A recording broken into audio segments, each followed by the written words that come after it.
on a paddleboard like 30 minutes in the car. Oh, really? And I was like, on like a sunny day with a little breeze, but it was like pretty calm, like super calm day.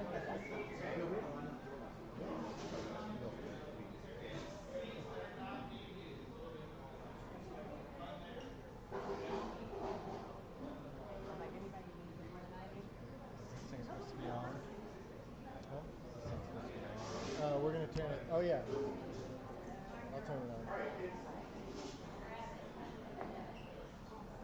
I'm very grateful that so many people are here. It's gonna be blasting our behind. When we first got the idea to do these teaching talks, it was just we're cobbling it together. And I'm also very grateful to Patrick and the Science for Georgia for helping us organize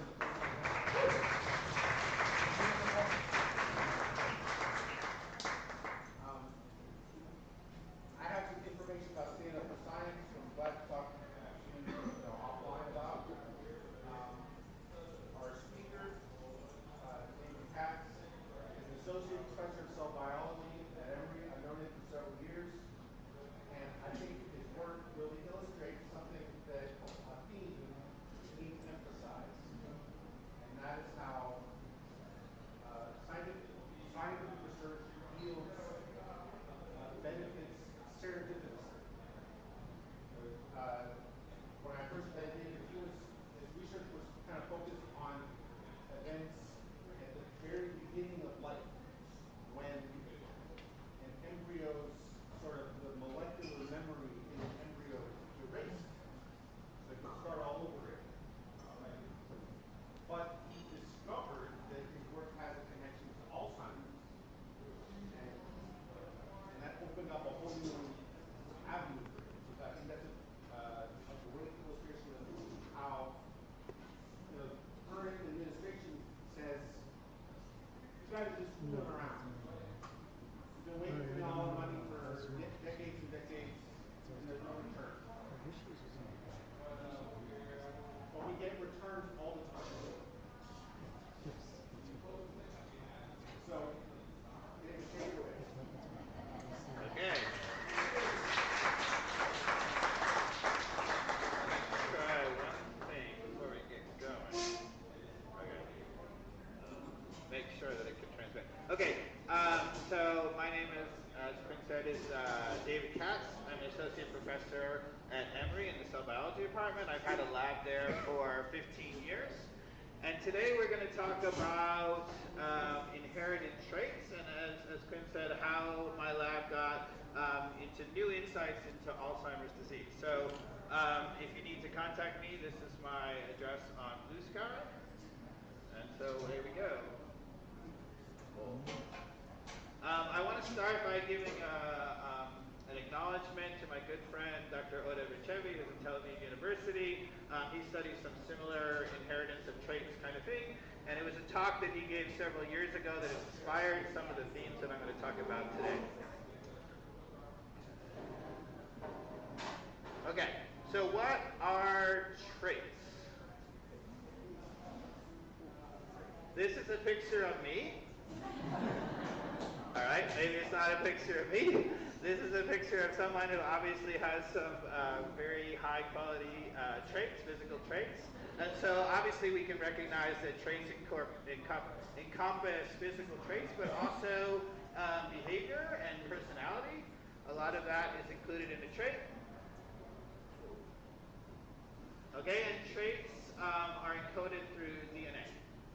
So the DNA contains genes, and this controls not only how we look, but a lot of things, as I said, in terms of behavior and such.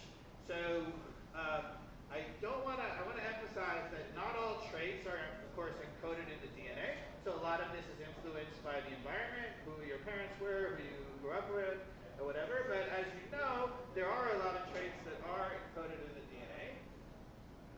So these traits can be passed on through the DNA from one generation to the next.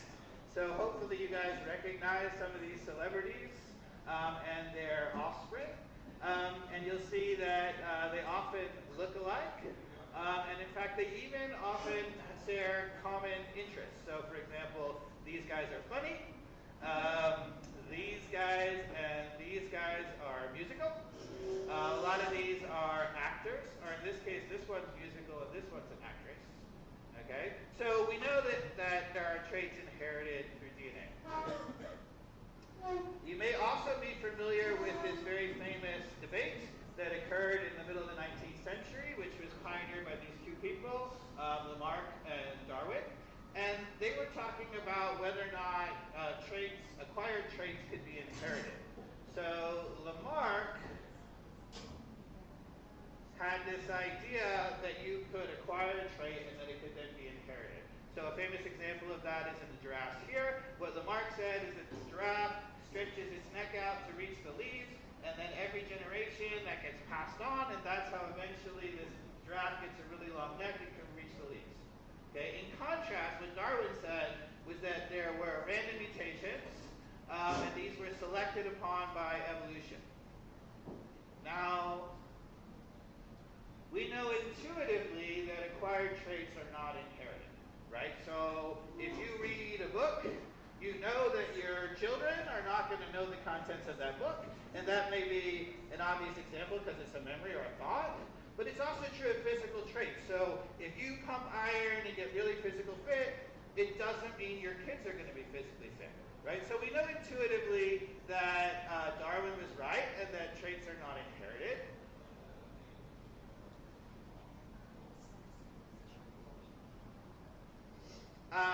Nevertheless, there is a large, long history of scientists who are interested in this idea of whether or not there are acquired traits that can be inherited. And this is kind of a sordid, sad kind of history. But I'm going to walk you through a little bit of that. So this was a scientist, August Weismann, who was a very excellent, famous scientist. He was actually one of the people who's called the father of germ cell biology, which means that he was amongst the first to figure out what are the cells that make sperm and egg and how inheritance works. Nevertheless, he was also interested in this idea of whether or not acquired traits could be inherited. So he did this now sort of famous experiment where he took mice and he cut off their tails for 19 different generations, and lo and behold, the mice were always born with tails. Okay, so suggesting that, of course, acquired traits cannot be inherited. Now, a lot of you will realize that he needn't have done this experiment because humankind has been doing this experiment, failed for years.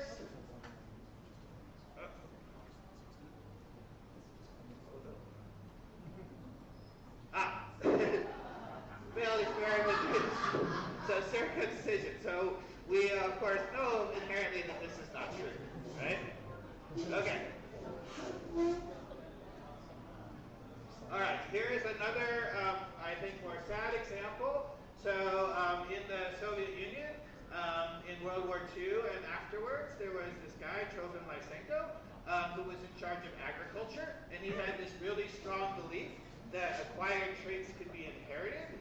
And this led to two things. First, he actually, which has some echoes of what's going on currently, he kind of persecuted the geneticists who really knew what was going on. And many of them were imprisoned and ultimately killed, which is sad. But also, he based a lot of the agriculture of the Soviet Union on this idea that you could get a trait and you could inherit it.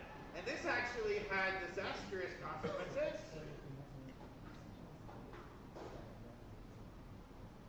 Because it contributed significantly to the famine that occurred in the Soviet Union and in Russia during that time. Okay? So that was not good. Here's another example, more recent example. Dr. Paul Kammerer, he was working with this toad called the midwife toad, okay? And these toads are famous because the males actually carry the embryos on their back. Nevertheless, he did an experiment where he claimed that he could change the environment and these toads would change and then they could pass it on to the next generation.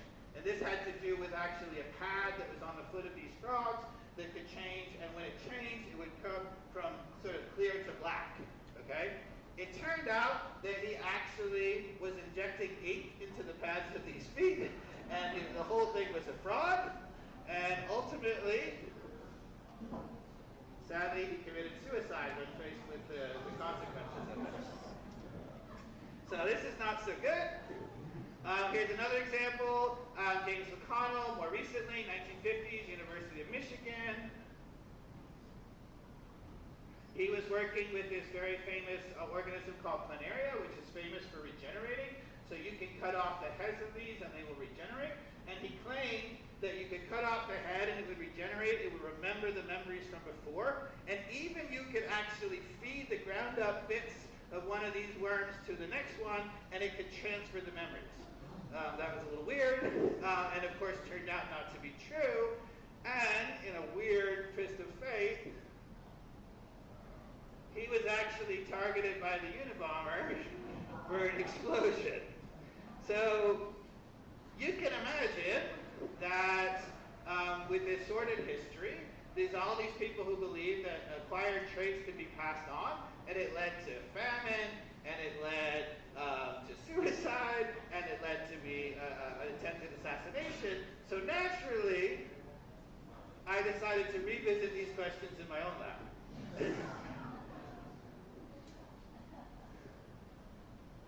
So the questions that I wanted to address is, can you inherit traits outside of DNA? And can acquired traits sometimes be inherited? Okay?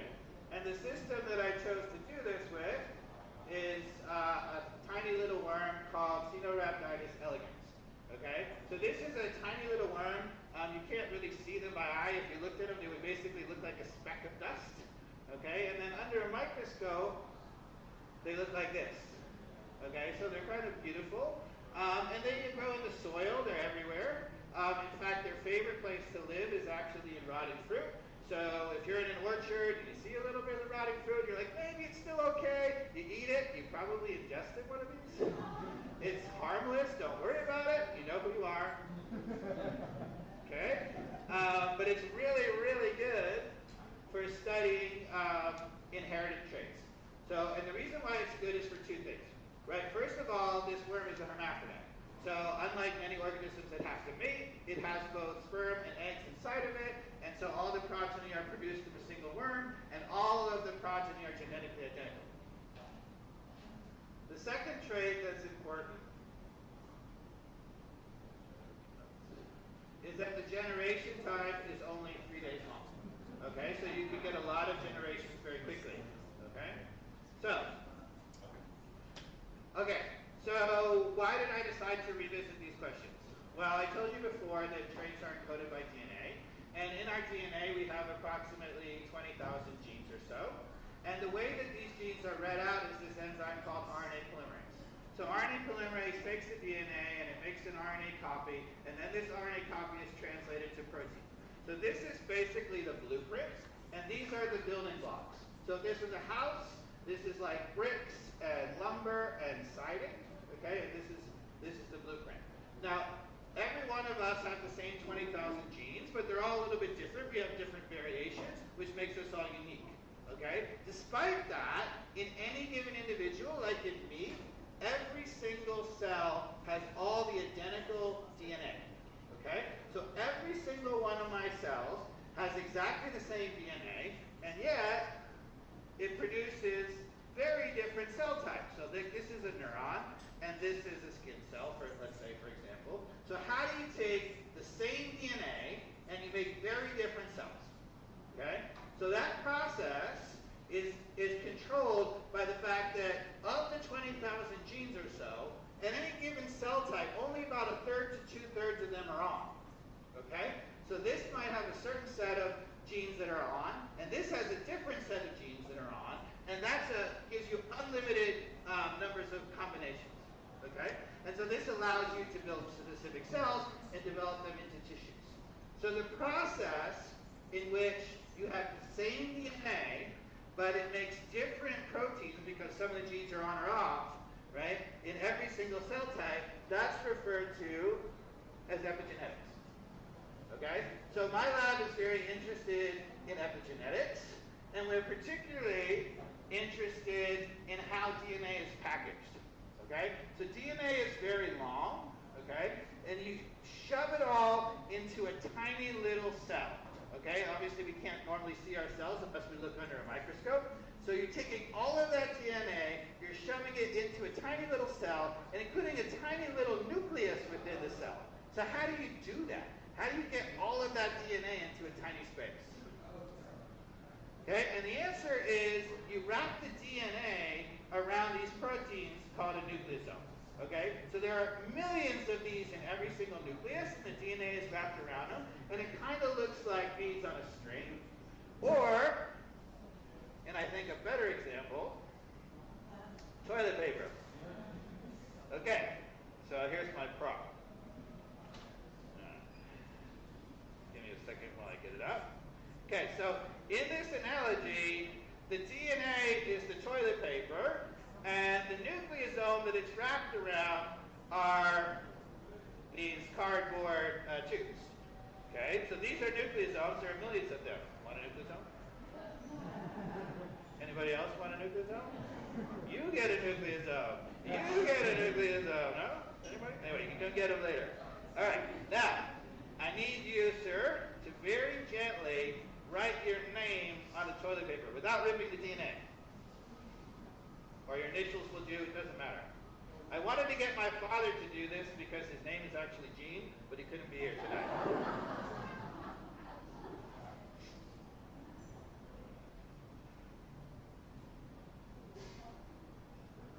That's fine.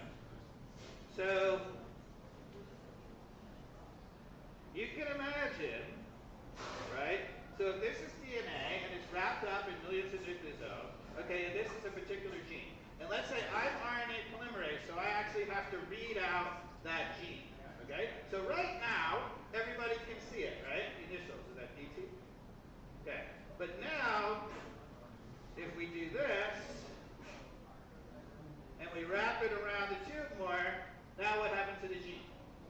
Right? It's gone, right? It's not accessible, right? So this is actually how you control which genes are on or off. The RNA polymerase can access genes that are open, but not when they're kind of closed. Don't play with us. Okay. So the thing that controls whether or not the packaging of DNA is open or closed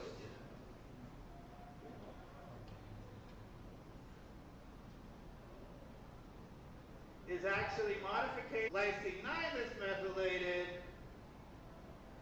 Now the DNA is not accessible. Okay? So this is how you take 20,000 genes and you only have a subset of them on in every single different cell type.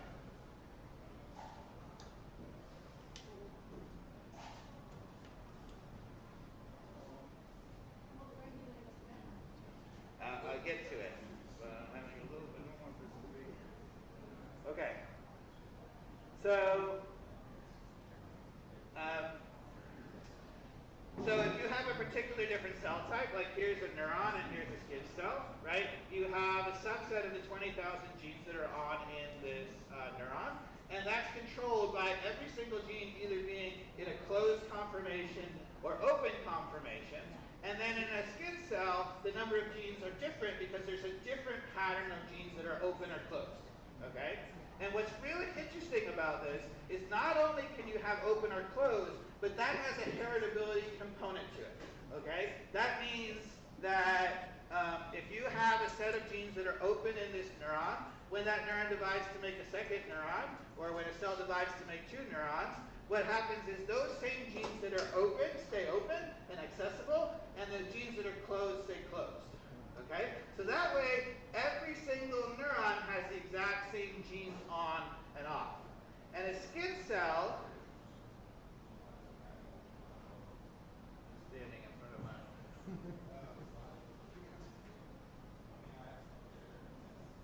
Okay, so a skin cell likewise has a different set of genes that are open and closed, and again, that is maintained over time. Okay, so this means that depending on the packaging of DNA, you can have a subset of genes that are on or off. Okay, now there's one more wrinkle to this, and that is the environment, what we eat, who we interact with, toxicants in the environment, can actually control the modifications and determine whether the packaging is open or closed. So depending on what you eat or what you see or what you think, there are certain sets of genes, for example, that will open up and become accessible and on, and ones that might go off. Okay, so if you can have the environment that can influence this, and it can be heritable, why aren't acquired traits inherited? Right? It seems to me like, okay, if you can have an interaction and it can turn the packaging of DNA open or close, and that can be heritable, maybe it could be acquired traits.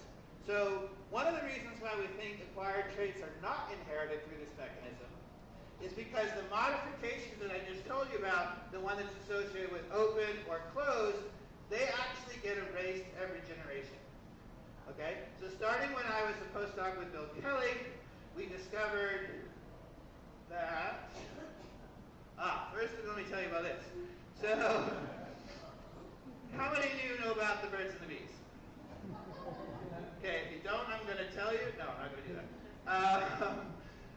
What we know is that, of course, the DNA that gets inherited come from these two cell types, the sperm and the egg.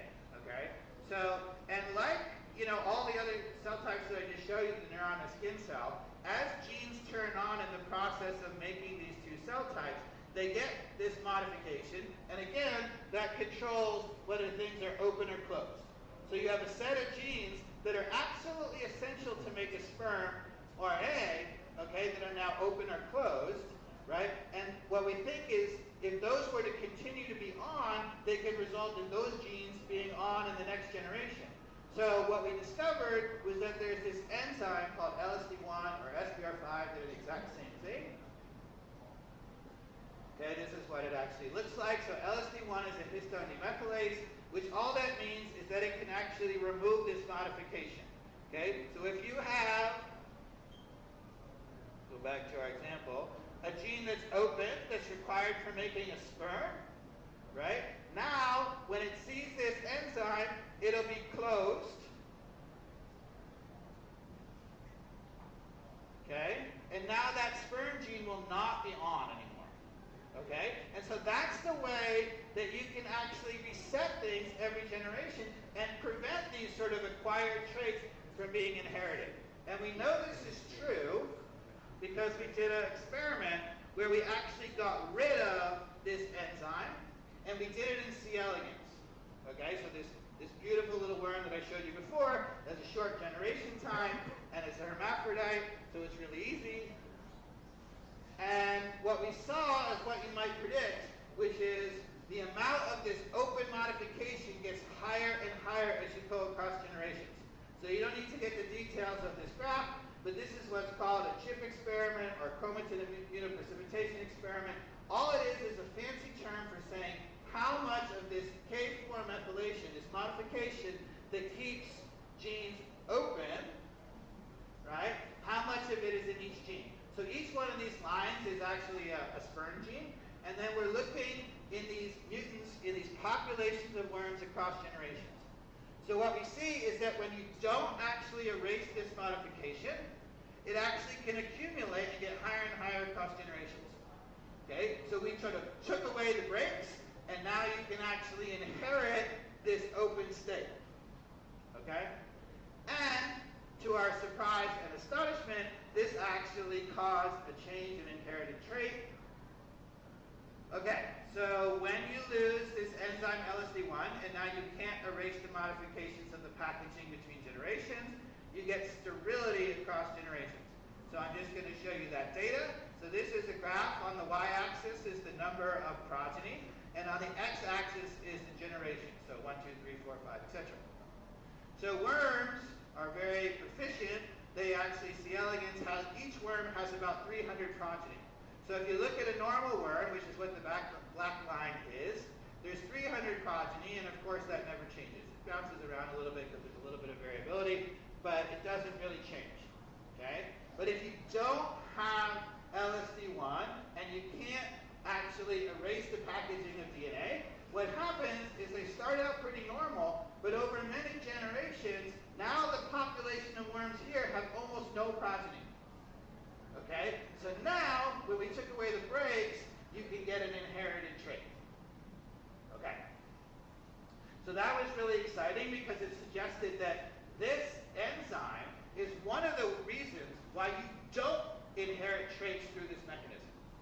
Okay? And that if you get rid of it, you can now pass on traits via this mechanism. Okay, now nature is very clever and it's very robust. So this enzyme doesn't just work alone. So in my lab, we showed that it's actually a coupling event. So the first thing that happens, you have this modification which is keeping genes on. It gets erased by this enzyme here. And then you replace it with this other modification which I told you which is associated with the closed. Okay? So basically, if we go back to our toilet paper, here's the open sperm gene that was helping to make a sperm, and then you erase that, got rid of the active mark, and you reinforced it with a repressive mark, and now it's all closed. Okay? So this is the way that the genome or our biology really makes sure that none of this can be passed on. We really don't want genes that are supposed to be driving sperm actually passed on to the next generation. And we know that this is involved because if you get rid of it or mutate it, you get the exact same effect.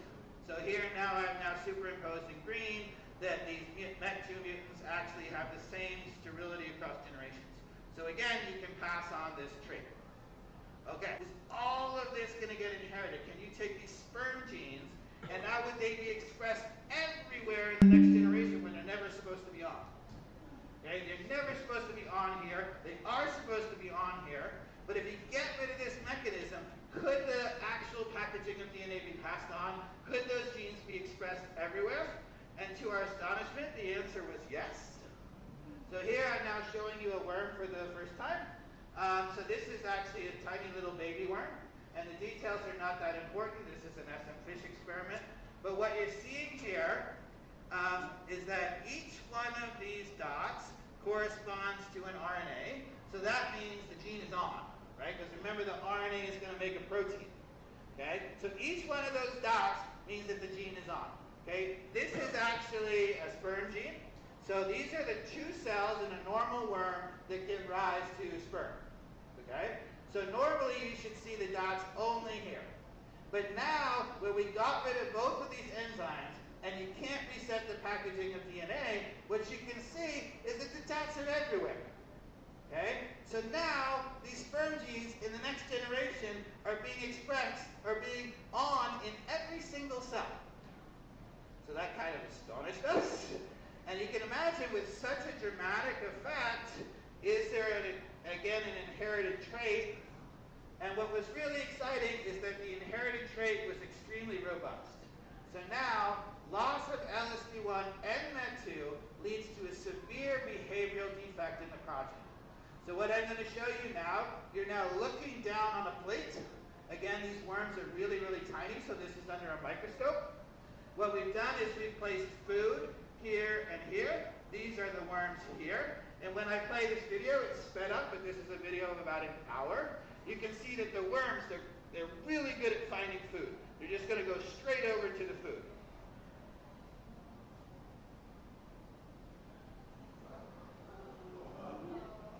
Now there are a couple of straggler, not so bright worms, these guys.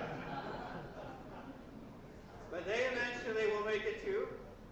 Okay? And you can see they're all moving around or whatever, but they're all in the food. Okay? But if you don't reset the packaging of DNA, and you look in the next generation, now the worms can move around just fine, but they have no idea where the food is. Eventually, a couple of worms will accidentally bump into the food, and they really like that, so they won't go anywhere.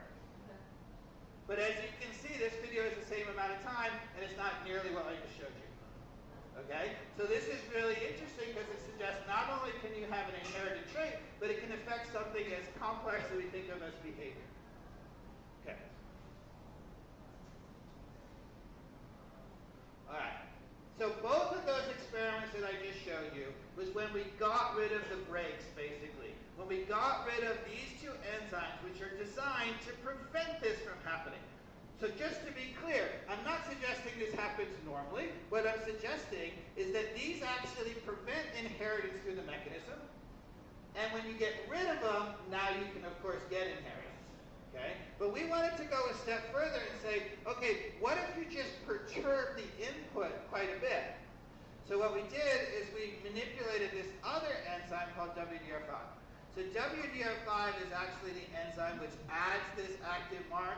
So again, adds this thing that makes everything open. Okay? And we mutated it or got rid of it.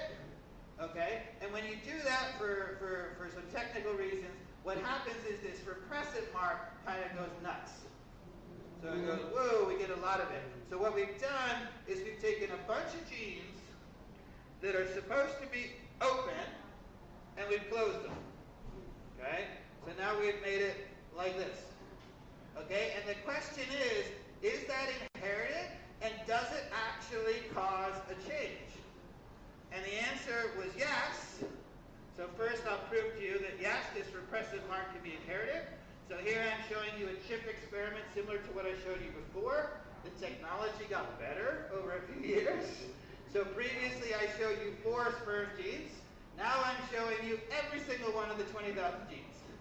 Okay? So all this is, again, is an average, or the amount of this mark that's in each gene. It doesn't really matter. But these are mutants in this WDR5 enzyme. We're looking across generations. Each one of the dots is an individual gene. And you can see this repressive mark is accumulating in a lot of these genes. Okay? So we took a whole bunch of genes and we made them open to closed. Okay? So then, what happens? And the result is pretty remarkable. What happens is when you lose WDR5, you get an increased lifespan across generations. So let me walk you through that data. So in each one of these actual graphs, we're looking at the fraction that are alive. So 1 means that every single worm is alive. We're starting to experiment with everything alive. And 0 means that everything is dead. Worms live about 3 weeks. So each one of these curves occurs over about 3 weeks. And all they've done is superimpose a bunch of these curves, and each one of them corresponds to a different generation. Okay? In gray is a normal, regular old wild type normal worm. And in purple is actually this mutant. Okay? So if we start in the early generations, these look identical. Right? So our mutants live exactly the same as normal. However, if we fast forward 12 generations, which is not that long because I showed you the generation time is only 3 days, you can see that the purple is a little bit now longer than the gray, meaning so each one of these steps is when a worm dies. So the worms are dying a little bit less than what they die normally. And if you go all the way out to about 20 generations or more, what you can now see is that the normal worms are dying faster, and these mutant worms are dying, actually they're living longer. Okay? And this may not seem like a lot, but this is a 20 or 30% increase in lifespan. So this is the equivalent of you living like 20 or 30 more years. Okay? Now keep in mind, remember, we didn't in this case perturb the mechanism that's blocking this. All we did was play with the input a little bit. So this really is kind of inheritance of an acquired trait. Right? This longevity is getting longer and longer and longer without any changes in the genes. Okay? What's happening is we're just passing on different packaging of the DNA, and that's actually causing the trait to change. Okay. So, I told you about this famous debate between Lamarck and Darwin, right? I don't want you to leave with the impression that Lamarck was right. In general, acquired traits are not inherited, right? We know this intuitively, because as I said, we talked about the early example, right? If you read a book, you lift weights, your children are not that way. So we've known this for a long time. But here, when we molecularly perturb the packaging of DNA in C. elegans, an acquired trait can be inherited. So that was pretty exciting. But you might be thinking, all right, well, that's C. elegans. What does that matter to us? So We were interested in seeing whether or not this actually could occur in a mammal. Okay, so the question was, do mammals erase modifications to the packaging of DNA every generation, just like C. elegans does? And what happens in a mammal if you don't erase modifications to the packaging of DNA between generations? Okay, so to address this question, what we did is we did the same exact experiment where we mutated or we got rid of this enzyme, but we did it now in a mouse. And the mouse is really our best model for humans because it's a mammal and it actually has almost all the exact same genes as we did. So the question is, if you did the exact same experiment and you get rid of this enzyme in a mouse now, would you get inherited traits? And the answer was surprisingly yes. So when you lose LSD1 in mice, it leads to inherited developmental delay and altered facial structure. Okay, so this is what a mouse pup looks like normally. This is the one where we got rid of the enzyme, so it didn't reset the packaging of DNA. And as you can see, the fur hasn't come in quite like the normal, and they haven't opened their eyes like normal, so it's pretty delayed. That quadrant is what a mouse does normally in the cage. Okay? So this is normal mouse behavior. So they eat food and they crawl around. Pretty interesting. Okay, now when we got rid of the packaging DNA, check this out.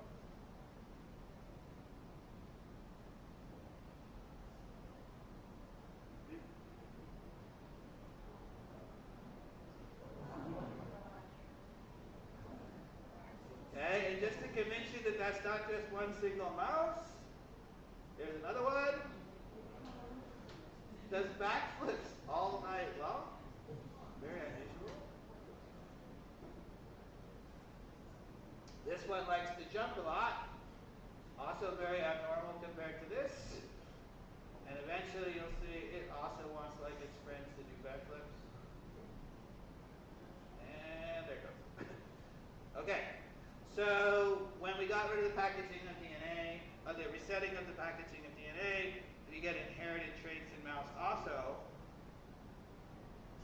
And the reason why we're particularly interested in this is because there are corresponding human patients with the exact same enzyme. They have mutations in this enzyme called LSD1.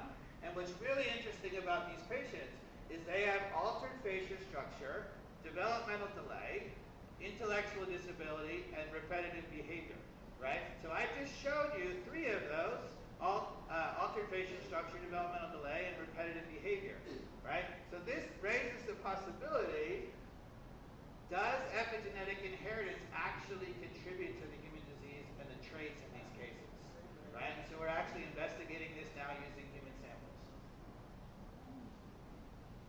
All right.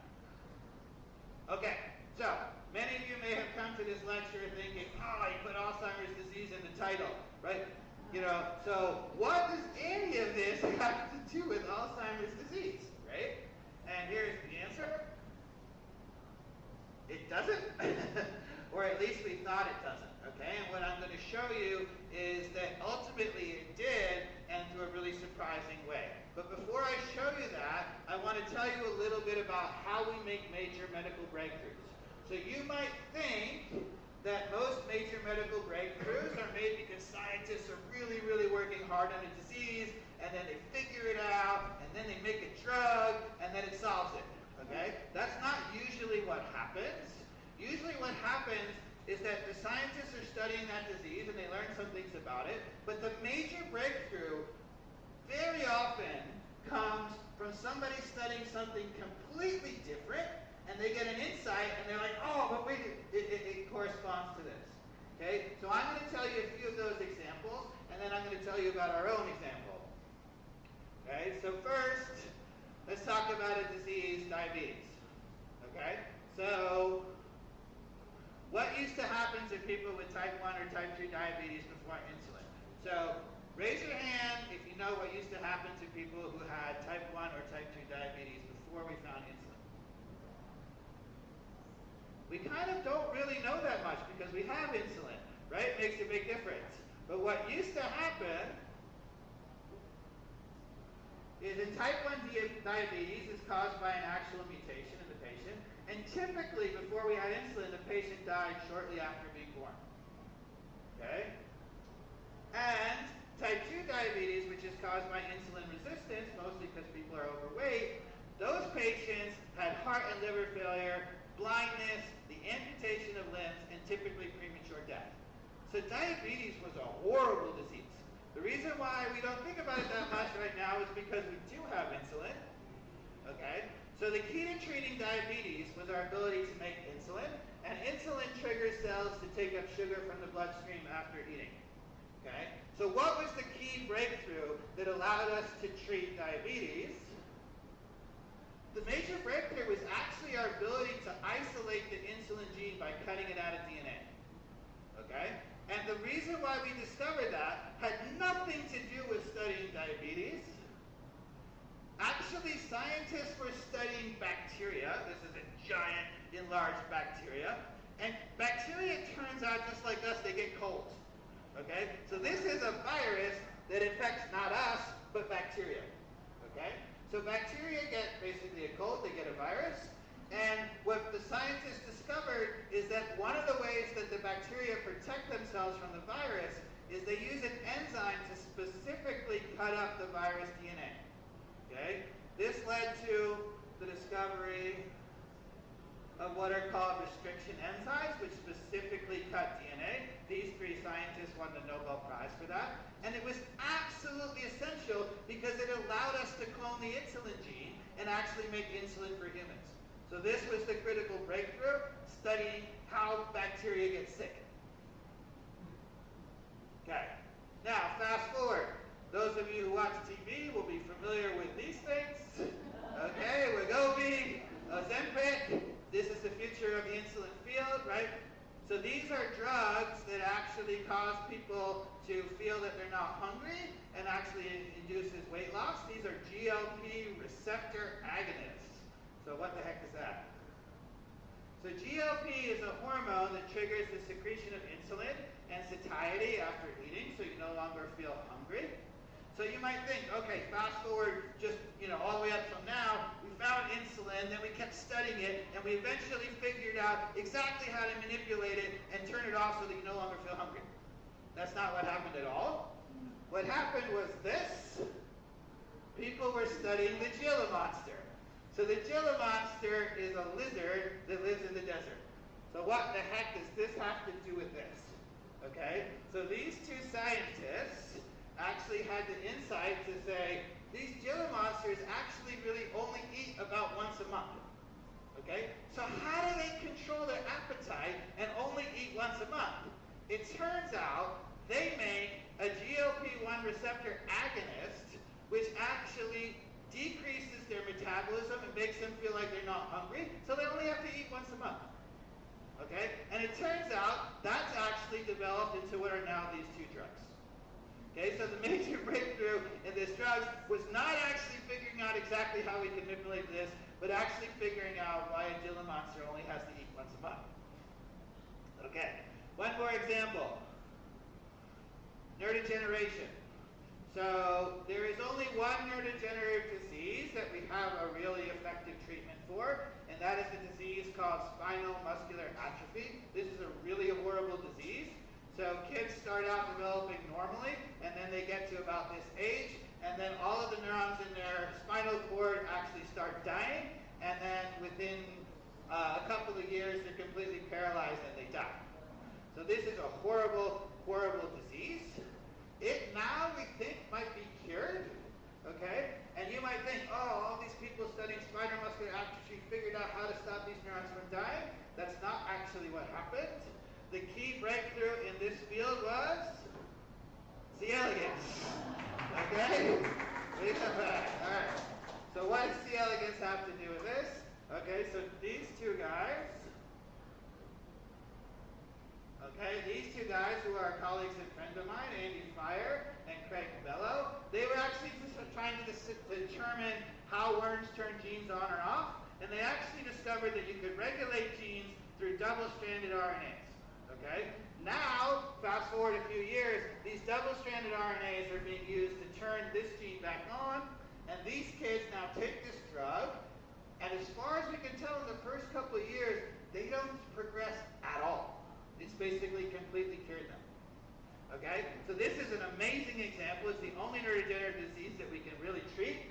And it all came from these two guys being curious about what turns genes on or off in worms. Okay. So, the point being that many medical breakthroughs come from scientists doing basic research in unrelated fields.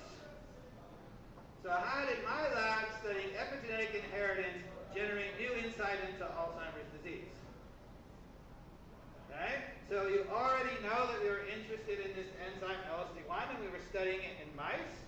So this again is this enzyme which manipulates the packaging of DNA. It takes open and it makes it closed. Okay? So we're trying to understand inheritance. We actually engineered a mouse where we could take an adult mouse and we could get rid of LSD1. Okay? When we did that, we got a really big surprise. So I'm going to show you a set of videos here. The first is a normal mouse, that's the control.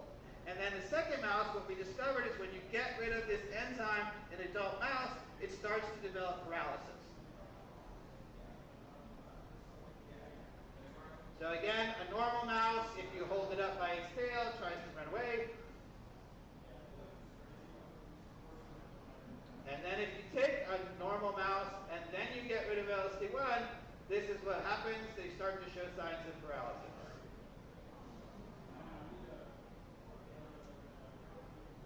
Okay, so it can no longer run away. This was really surprising to us, and we got an even further surprise when we looked in the brains of these mice. Okay, so this is what a mouse brain looks like. This is just a cross-section through it. And this part that's boxed out here is called the hippocampus, this little C thing. The hippocampus is the center of learning and memory. Okay? And it actually happens to be the thing in Alzheimer's that gets most affected. That's where all the neurons in Alzheimer's die and why Alzheimer's patients have really difficulties with their memories. Okay? So now if we look at, looking at this box and we're looking in the mice, when you lose LSD1 in an adult mouse, all of these hippocampus neurons, they all die. So here, if you can see the little brown lines, those are all the neurons in the hippocampus.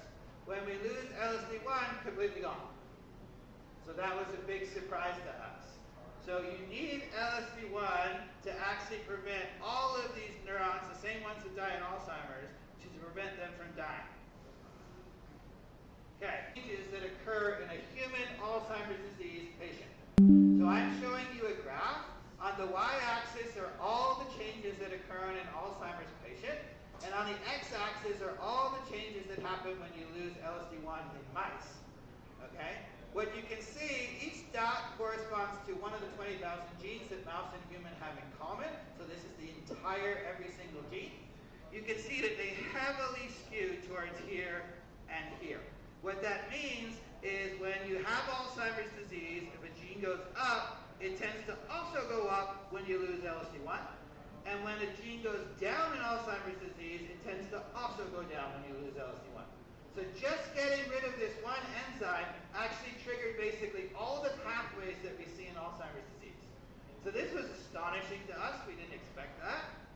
And it made us think, well, does LSD1 have anything to do with Alzheimer's disease?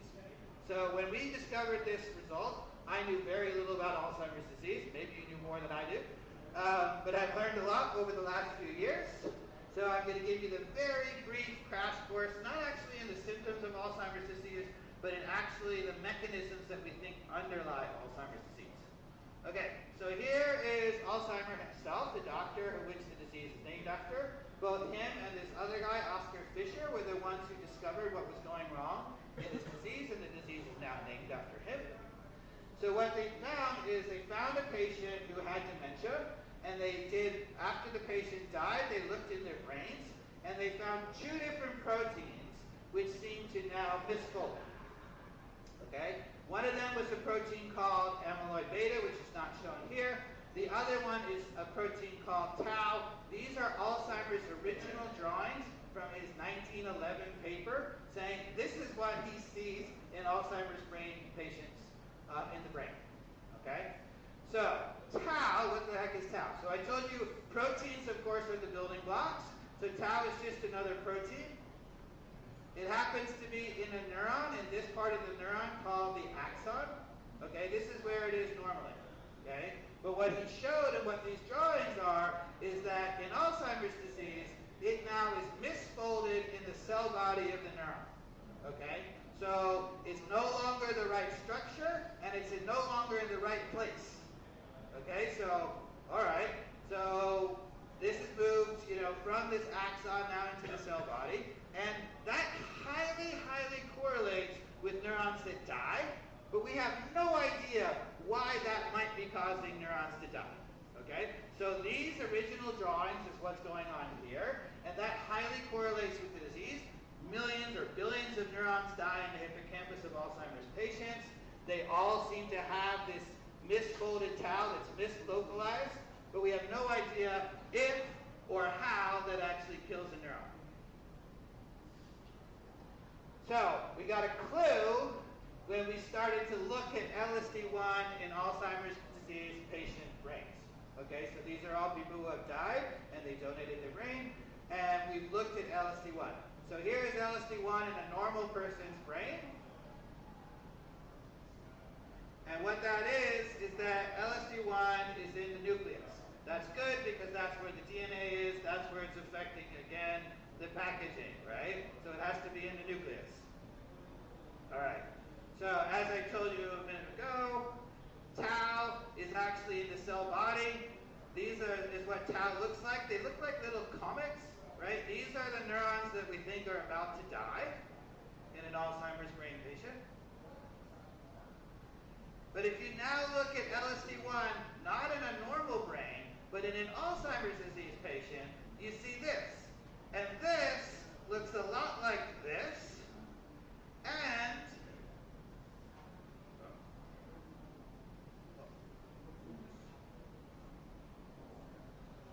it looks a lot like the original Alzheimer's drawing itself, right? So this is actually misfolded, mislocalized tau. So it kind of looks like LSD1 is ending up in the exact same place. So LSD1 is in the nucleus, and what we think is going on is it's now getting in the cell body with tau also. So the analogy is basically you have a protein, so let's say it's like a shingle on your house. Right? It's on the outside of your house. Okay? In Alzheimer's disease, that shingle is misfolded, so maybe it's a warped shingle, and it's mislocalized. So maybe you find that warped shingle, it's tacked up in your bathroom. That's a little weird, right? But you're like, what does that mean? Did that do anything to my house? I'm not really sure. Okay? LSD1 would be the equivalent of, let's say, your kitchen knife, your most favorite kitchen knife that you use to prepare every single meal. Right? It's in the kitchen, the most important place. Well, in Alzheimer's disease, suddenly it's like finding that kitchen knife tacked up in the bathroom right next to the warped shingle. Right? So these are two proteins that have gone to the wrong place. So does that mean anything? Well, first of all, I'm going to show you better evidence of that. Okay?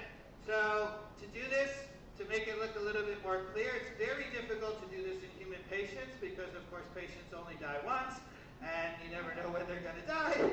So, but in mice, we can control everything. So there is a tau model of Alzheimer's disease. It was created by Virginia Lee at the University of Pennsylvania. This is a mouse that's been engineered to have tau misfold just like it does in human Alzheimer's patients, and it's artificial. Normally, mice don't get Alzheimer's disease, probably because they don't live long enough. Okay? Okay, so, and we looked at LSD1 in normal mice versus in these tau mice. Okay, so in normal mice, this is actually a stain for DNA. We're now looking at neurons in the mouse brain, and you can see that LSD1 is exactly the same as the DNA. So that just means it's in the nucleus where the DNA is. So that's good.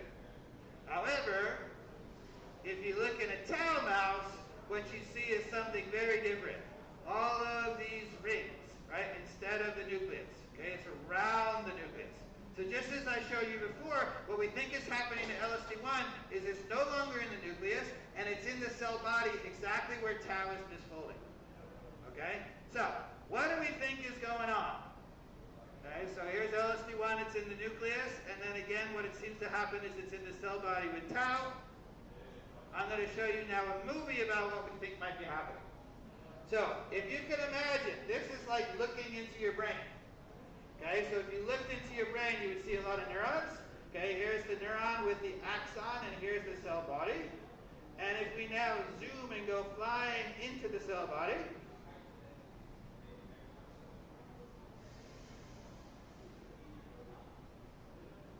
what you would see is that all proteins, including LSD1, are made in the cell body on a thing called the ribosome. Okay, so they're made here, but of course LSD1 has to act, this is the nucleus, LSD1 has to act here. So how does it get to the nucleus?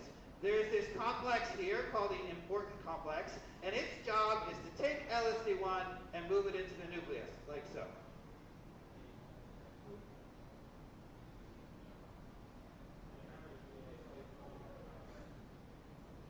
So it takes LSD1 and it moves into the nucleus. Okay? So now what happens in Alzheimer's disease? Well, I told you that tau misfolds and it ends up throughout the cytoplasm.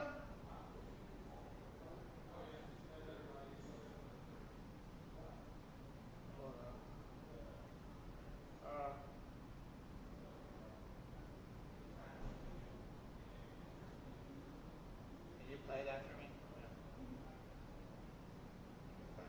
Okay, so we think as tau misfolds in the cytoplasm, what happens is that as LSD1 is made here on the ribosome, it's supposed to go into the nucleus, but now it gets stuck in this tau, and it somehow blocks the interaction with this important protein, which is supposed to move it into the nucleus.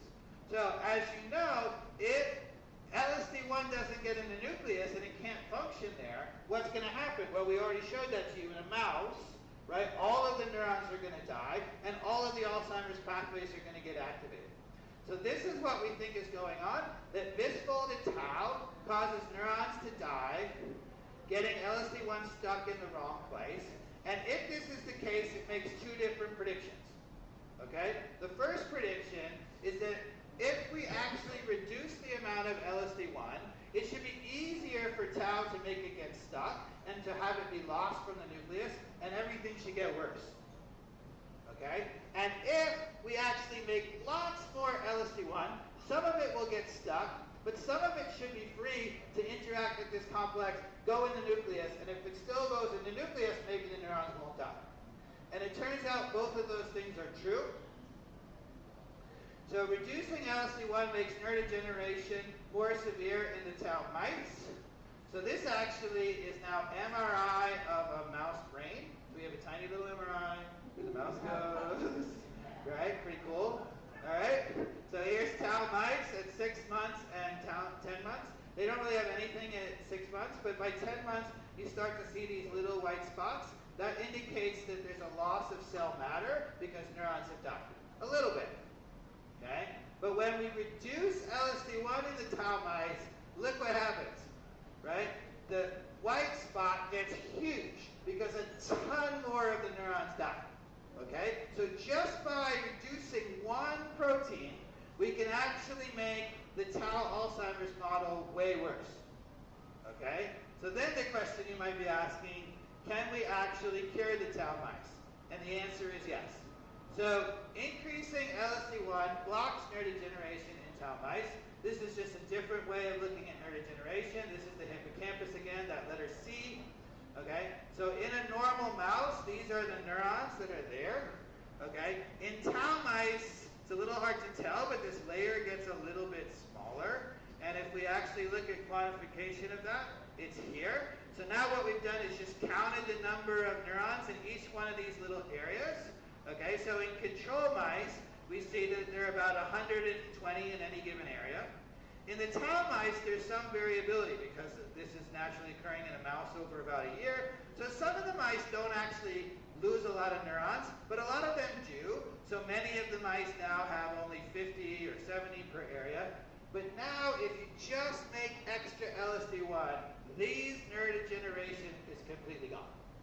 Okay? And the remarkable thing that we did with this mice is we actually increased LSD1 only after tau has started to misfold. So this is kind of the equivalent to the time point when you would walk into the doctor's office and say, I'm having trouble with my memory. As far as we know, this is the only time ever that anybody has been able to block neurodegeneration at this time point in the mice. Okay, and as you can see, this is what the layer looks like. It looks completely normal. Okay. So, starting since 1911, we have known in Alzheimer's disease that there is a misfolded protein tau. Okay? And that highly correlates with when neurons are dying. But we haven't really known exactly if or how tau actually causes neurons to die. What I hope you to convince you of is that what we think is that tau might actually be inappropriately interacting with this enzyme which regulates the packaging of DNA. And because of that, many genes are changing inside the nucleus. Many are turning on, many are turning off, and that's what's causing neurons to die. So, we are currently trying to identify a drug that blocks the interaction between tau and LSD1 in Alzheimer's disease patients, and we would predict based on the mice, and of course mice are not humans, but we predict based on the mice that this could block neurons from dying. Okay. I want to really thank all of the people currently in my lab and all the former members of my lab. And then before I take questions, I want to thank these organizations for funding the work. And this is really important, and maybe the only reason why we're here today is because what I hope to have convinced you today is that so many of the scientific major breakthroughs occurred not by somebody trying to cure the disease, but just by being curious and asking questions, right? In diabetes, or in the new GLP inhibitors, it was somebody studying a lizard, Gila monster. We were studying epigenetic inheritance of traits in worms, right? And yet, this often is the key thing that leads to scientific breakthrough. So right now, currently, there's a kind of a crisis because almost all of the research in the United States is funded by these two organizations. And right now, they're actually threatening to cut that all off. Okay, so hopefully, what I would like to try to convince you of is that it's extremely important that these organizations continue to fund science, and not just science, fund scientists asking just curious questions, right? So, and this is important not only for scientific breakthroughs, but I should also add it's really important to our local economy, the universities that are around here, extremely important for, and many breakthroughs that you wouldn't anticipate. So I hope that you guys will support Science for Georgia and stand up for science and tell everybody that you know how important it is that we continue to fund science. Thank you.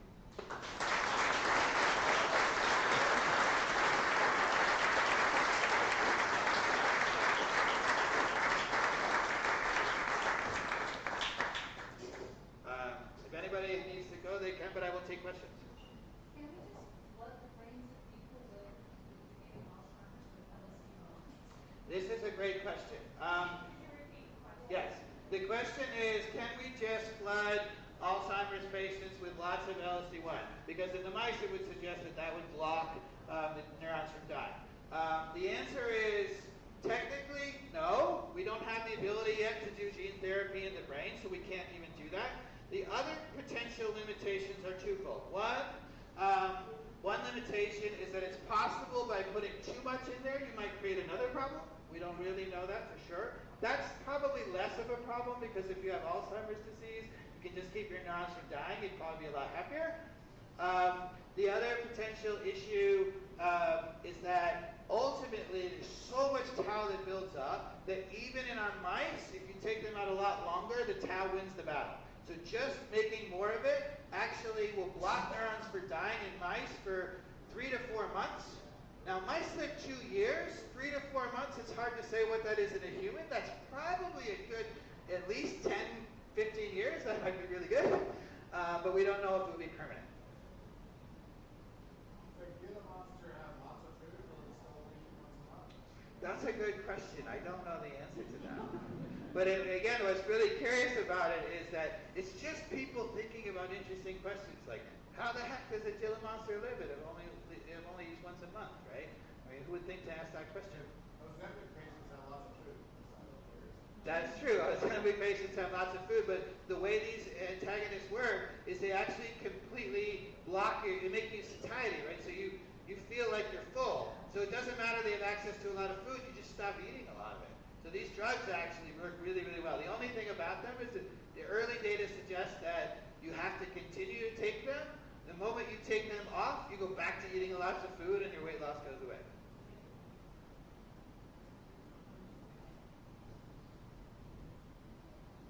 Is your research the only example of inherited traits that we have? So our research is probably the only example of inherited traits passed on through the packaging of DNA. There are a couple of very acute examples of people suggesting that another mechanism might work. Those are not nearly as strong of an effect on the trait as what we see, but there are a couple of other examples. Not much.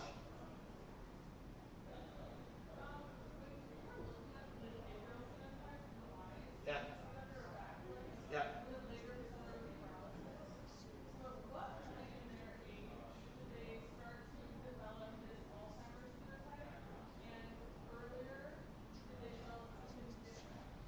So just to not confuse people, these are two very, very different models. So in the mice that I showed you with the altered behavior, we got rid of the enzyme only when it's supposed to be erasing the packaging of DNA, right when the sperm and egg come together to make the next generation.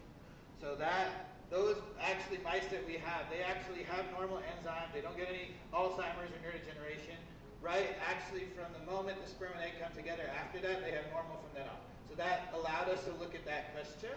Whereas the mice that get neurodegeneration are ones that we allowed to get to adult, and then we took away the enzyme. And then that happens within a series of like 5 to 7 weeks. All of the neurons die.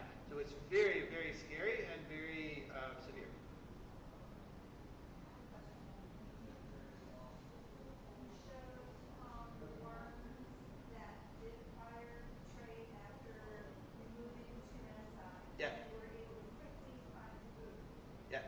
They were no longer able to find the food. The normal worms found the food. The ones that you got rid of the enzymes couldn't find the food anymore. They were the ones that just crawled around aimlessly. Okay, then that was, because I was evolution would favor the acquired trait going from one generation to the next. Potato famine, didn't that have something to do with the actual, there's something about it that led to the next generation? I think you might be talking about the Dutch hunger winter, the potato famine a little bit. I'll get to that in a second. But your first question... Yeah, evolution.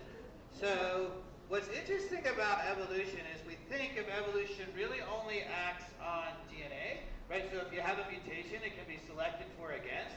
So here you could have a trait that was selected for against, but the thing about it is, depending on what happened, the moment you go through to the next generation, everything should reset again. So for example, those mice that I showed you that have the crazy flipping, right? We actually mated them together and the actual trait completely goes away. So once you have a normal enzyme that can do it, it goes completely away. So we think that evolution could act a little bit on this, but not long term, because we think most of these changes are not necessarily going to be inherited. Unless you truly got rid of this mechanism, right? And in that case, we think, based on what we're seeing in the mouse, that's probably going to be so detrimental, it probably could never happen normally. Okay, we engineered it that way, but it couldn't happen normally. Now, the other thing you asked about is the potato famine. So the potato famine is a slight example. The other really severe example is during World War II, the Nazis really starved a bunch of populations, including mostly the Netherlands and Holland. And actually what people have found from that is that women who were pregnant during that period and were really malnutrition, they actually have now seen multiple generations of different traits that have changed, not through changes in the DNA itself, but they think probably were epigenetically inherited. Again, it's really an extreme case because they were severely starved during pregnancy. but it suggests that it probably does happen to some extent in humans. Anything else? I also, by the way, will stick around afterwards if people want to come up and ask one. Okay, I have two questions.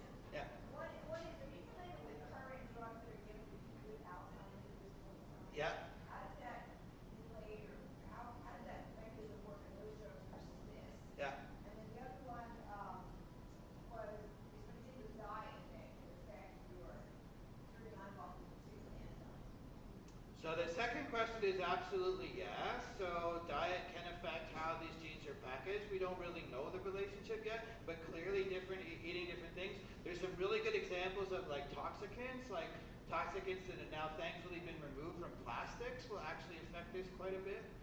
Will actually dramatically change the packaging in DNA and turn a lot of genes on and off that are not supposed to be. And at least in mouse models can cause traits like obesity. So that's kind of interesting. The Alzheimer's drug. So there are a couple of approved Alzheimer's drugs. They are monoclonal antibodies. They are to A beta, the other protein which aggregates, not to tau. There are some tau drugs that people are trying to develop, but so far they've either failed or not been completely tested yet. So they're to A beta. Okay, so again, we don't know exactly. I don't want to give you an exact, kind of answer, but the current thinking in the field is that the first thing that happens is that A beta misfolds. Okay, that actually doesn't probably cause neurons to die. It actually somehow, and we're not clear, leads to tau misfolding, and then tau misfolding causes neurons to die. Okay, so the problem with that is if you have a drug, so what those drugs do is they prevent A beta from misfolding. And so if maybe you got it super early into you, or maybe it has a little bit of effective clearing that, but probably the biggest problem in those drugs is by the time you take the drug, tau has already started to misfold, and maybe LSD1's affected, and it's probably too late. So two things. They are now testing those drugs on a very, very small population of people who have a genetic mutation which gives them Alzheimer's. These are very, very rare. They get Alzheimer's in their 30s and 40s, and that will kind of test the ability if you took it early enough. So maybe those drugs would be more effective if you took it before you had a symptom. That's going to be hard, because you're going to have to go into a doctor before you ever know you have a symptom. So that's one thing. But currently, those drugs, they affect your symptoms a little bit cognitively. Me looking at the data suggests that you're probably not going to notice that much. Yes, it's statistically significant, your cognitive improvement. But the main thing is it's very clear they do not modify the progression of the disease. So you still get neurons dying, and you still eventually will lose all the memory. Okay? So those drugs are the first things we have. I don't want to downplay them. They're amazing. They have a lot of side effects. I'm not sure I would take them myself. But they are to A beta. There's a drug being advertised now that claims to turn on a gene, turn off a gene that causes diabetes. Are you familiar with that at all? No. I don't. No. Sorry.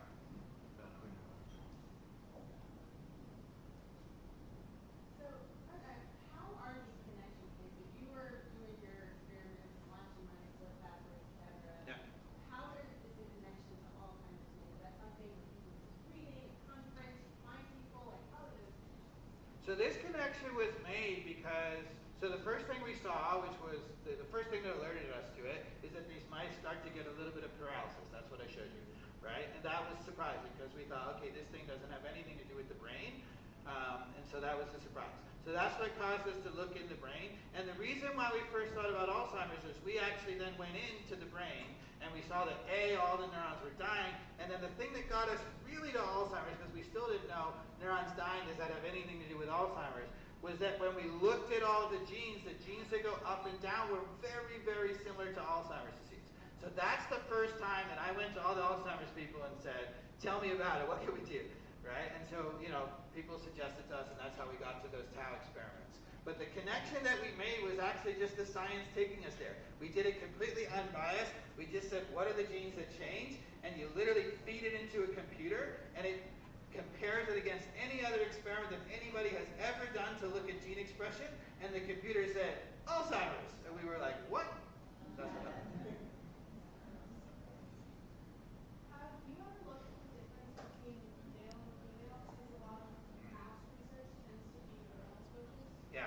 So we looked at both males and females.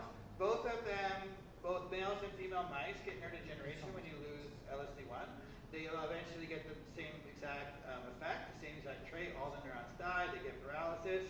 Interestingly enough, the males, even though it's not actually statistically significant, they always seem to take a little bit longer. And actually in Alzheimer's disease, it's a little bit more prevalent and a little bit more severe in women than men. Okay, both women and men all get Alzheimer's disease, but if you look at the statistics, it's a little bit more prevalent and a little bit more severe in women, and that matches what we're seeing in our model. Yeah.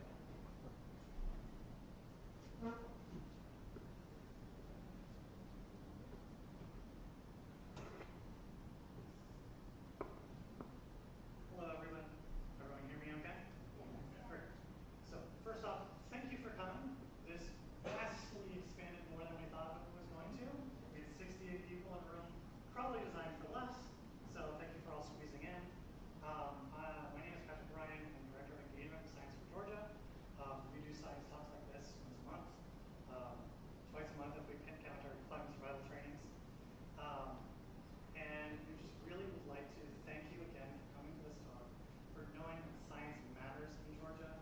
These cuts and everything that's been going on has really been affecting a lot of people who live and breathe science in Atlanta, and affecting people all across the South. Things that you can look for if you go to our website, which is scienceforgeorgia.org. It will have our community impact survey. This is for if you know science that has gone missing, things that are affecting other groups in other areas. We want to get that published to people. We want to have this knowledge put out to people.